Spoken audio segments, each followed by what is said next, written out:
What is up, everybody? Welcome to Off the Grid, a Power Rangers podcast. I am your host, Jacob Bartley, and we are here today to talk one thing and one thing only. That is the Ranger Slayer one-off comic from Boom Comics and the Power Rangers comic universe. It's just called Ranger Slayer #1, and if you've been watching this show, if you've been reading the Power Rangers comics, you know Ranger Slayer is one hell of a character, one of the best things to come out of the Power Rangers comics, right there with Lord Draken. But before we get to that, I just want to wish everybody a happy day, a happy life. I really do hope everybody is doing well, especially in these crazy, crazy times. And also, if you have not already, and you enjoy this Power Rangers podcast, you can go and pick up some Off the Grid merchandise from TeePublic. Go to TeePublic, look up for the designer Jake Berlin. Shout out to Jake Berlin. He designs the t-shirts. He designs all the graphics for this show and this YouTube channel. So shout out to my boy there. And you can go to TeePublic and buy some Off the Grid merchandise. We have the original logo there now, and I think we're brewing up some stuff with the new logo. So hopefully we can get that going. But yes, please go buy something. Tweet at me at JacobBartley824 if you buy anything Off the Grid, even if it's a $2 sticker. That would be awesome.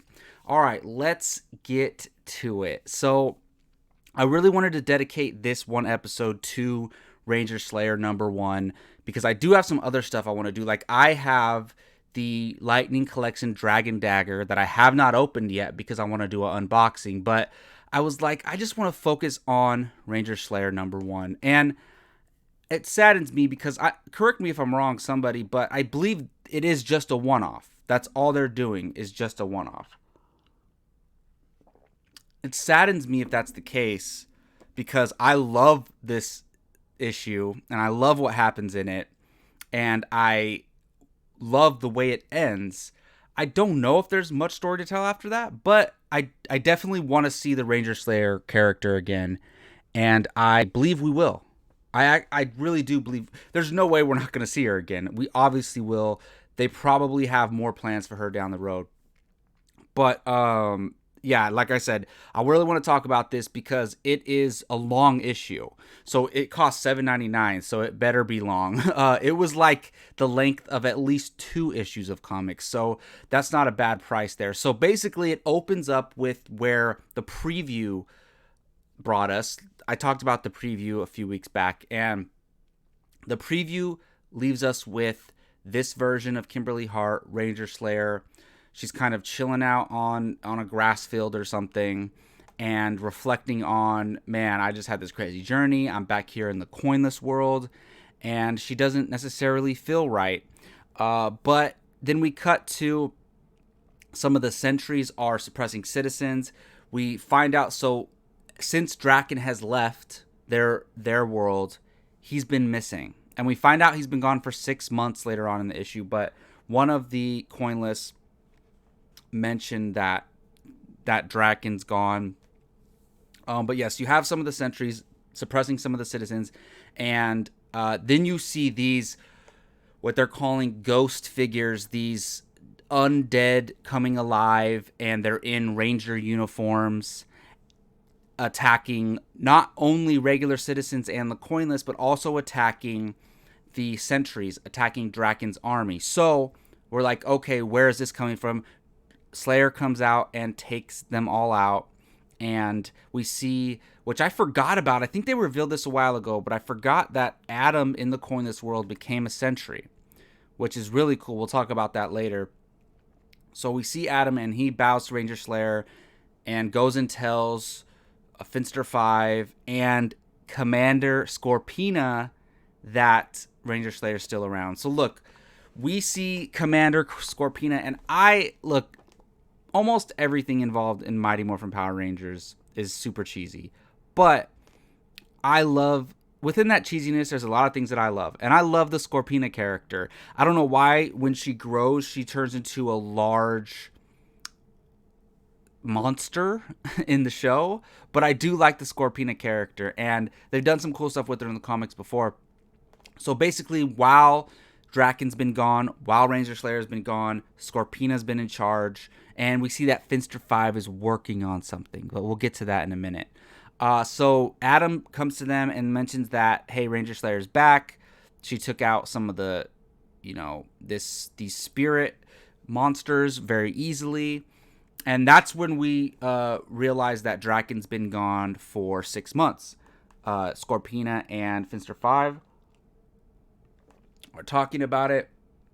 And they're just like, okay, Ranger Slayer's back, but where do her loyalties lay? Then it cuts to Ranger Slayer going to the coin list. Now, if you don't remember, Ranger Slayer was Kimberly in this coinless world, and she didn't choose to be evil. Draken basically brainwashed her and then made her his Ranger Slayer, his assassin to go and hunt down Rangers. And as they reveal in this issue, and I think they revealed before, she's basically second in command of his army and his heir, basically. So when the sentries see her, they're like bowing to her, but the coinless see her, who is made up of Zach, Trini, and Aisha of this world. There's also Bulk there, and they got beef with her, obviously, because she killed some of their own, and they're like, nah, we're not having it. Get out of here. As we've seen Ranger Slayer go through this journey, she was involved in Shattered Grid, involved in Beyond the Grid, involved in Necessary Evil, and we know she's good, and she's a hero, and she wants to do the right thing. We as readers know that, but these coinless characters who she portrayed don't know that. So she's trying to convince them that, hey, I want to help. Here's my morpher. Do whatever you want. I'll answer for my crime. She's basically saying, if you guys want to lock me up, lock me up. If you guys want to execute me. It's up to you, but I can help. I can help you take down these dead ghosts. And then, Zach and Trini are not having it. Aisha's not having it, which I really think it's cool that, because in the regular show and the regular world, we don't get to see Aisha interact with Trini and Zach that much. So I think it's really cool that Trini, Zach, and Aisha are like teammates, that like top 3 in command here. And along with Bulk, the Bulk in this world is awesome. I love the Bulk in this world. So Bulk, as we saw in the past, has a relationship with this Kimberly. They're really good friends, and he stands up for her and says, no, you guys always talk about second chances. We got to give her a second chance. And they kind of come to an agreement, because Ranger Slayers tells them, hey, I can help you with this. After they tell her that these are dead ghosts rising from the ground of the command center in Power Ranger armor. So as far as they know, they got their work cut out for them. So Ranger Slayer says, look, we can do this. I'm not going in alone. She has the Gravesword with her, which we've seen the Gravesword a lot in the comics, and we know how badass it is. So we get the Gravesword. Bulk is controlling it. They're Trini, Zach, and the rest of the soldiers are on the ground. They're infiltrating the command center. So we get in there, and it's kind of spooky. And this comic had a lot of surprises. And if you look at it as like a big event, one issue event comic, it had a lot of big stuff going on. So one of those big things going on is we see a ghost version of Rita, a supernatural version of Rita. And this was the biggest shock to me, because one of the major points of the Lord Draken character and the Shattered Grid storyline is that Tommy stayed evil. He stayed with Rita, and he killed her in this timeline to become Lord Draken. So to see Rita alive again, or a spiritual version of her who's still very powerful, then that's crazy. So I was really shocked to see this, and they've been doing some really cool stuff with Rita. They make Rita look awesome in these comics, and if you were a Power Rangers fan who hated Rita from the show, and I would get it if you did, I feel like this version of Rita in the comics would hopefully change your mind on the character a little bit, and you could see there being a version of Rita that could work, whether it's on a new TV show one day or in a movie one day. Even though I kind of like the Elizabeth Banks Rita, but that's a conversation for another time. So we get Ghost Rita back, and we're like, what the heck's going on? She's obviously the one who's been bringing up this ghost army and sending them out. And so they're walking. Oh, before we even see her, Trini tries to grab her staff. So we see Rita's staff, and then she comes out. So it's revealed that Trini is the one who resurrected Rita, and she did so in order to get to have her help them beat Draken, right? So probably Trini was very desperate at this time. Draken was probably still around, and she went and resurrected Rita. But there was a deal, like, Rita can't hurt any of her friends. She has to help them defeat Draken. But obviously, once Rita accomplishes that, she's gonna try. She has her own agenda, right? You can't really trust her. So we get a little backstory here that once Draken, Scorpina, Zed were all trying to fight for power once Rita was gone, and they kind of defeated each other, like they picked at each other instead of working together. And we find out that Lord Zed was around at one point. Lord Zed was around at one point in this coinless world, and we find out more about him in a minute here. But yeah, so this is crazy because, like, Zach didn't know about this. Nobody knew about this other than Trini. So when they find out, there's this whole mystery at the beginning of the issue, like, where are these beings coming from? It turns out Trini knew the whole time. Trini was responsible for it. In an effort to try and save everybody, she maybe made things worse. So they leave. Rita keeps her word, leaves them alone. They are like, what are we gonna do? We're at war with the Sentries and with Scorpina and Finster 5. We got these evil creatures in Rita who are going to attack everybody, attack humans, citizens, the coinless, the Sentries, everyone. So why not work together to defeat Rita? So that is Zach's plan. He says, let's go to the castle or whatever where Scorpina and Finster 5 are. Say, let's work together. And at first, it takes some convincing, but eventually, Ranger Slayer and all of them convince the Sentries to work with them. So we have these two sides working together. There's a big, huge battle. I love the way it looked. It really felt like, an army attacking the castle battle, and they got to defend it and hold their ground. I really like that. Because these are all types of things that we've seen before, but we never seen it in the Power Rangers world. So I love seeing that, obviously, because I'm a Power Rangers nut. So a lot of stuff's going on here. Or even before this, before they leave the command center with Rita, they come in with the Gravezord, and she brings up like a ghost monster, Goldar, and Goldar destroys the Gravezord. And so she has this Goldar at this battle, and it turns out that thing that Finster 5 was working on earlier was some weird version of